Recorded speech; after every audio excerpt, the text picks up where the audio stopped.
Hey everybody!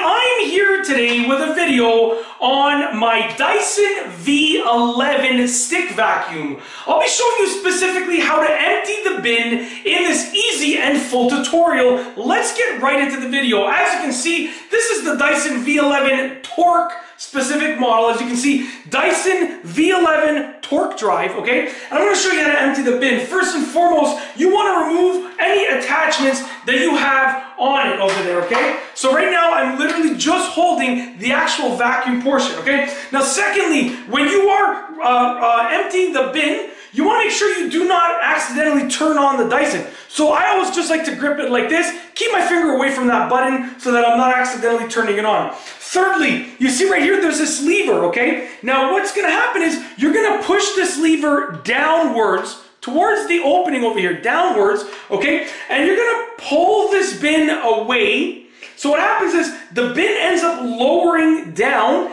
and then you can then the door will end up popping open as well, okay? So essentially we are pulling this downwards and then pulling the bin away, as you can see right there. Continue doing that, and then once you get to the bottom of that range of motion, that door pops open. Then you can empty out the bin. Okay, I always like to give it a little tap, and then you can use your hand to get out any dirt, debris, especially if there's any hair that gets stuck. And then you can close it. Now, one of the coolest features about this is that because the whole bin lowers down, it's so much easier to actually get in there to pry out anything that's stuck in there. So when you're ready to close up the bin, when you've emptied it, okay, you can close the door and push it back up. So once again, to open the bin, just to clarify, you are taking this lever, you're pushing it downwards, which is going to send that down, and then the door will open like that.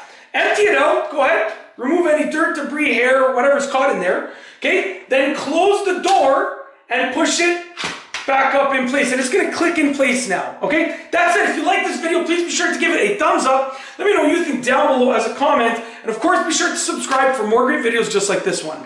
And that's all I have for you today. Thanks for watching.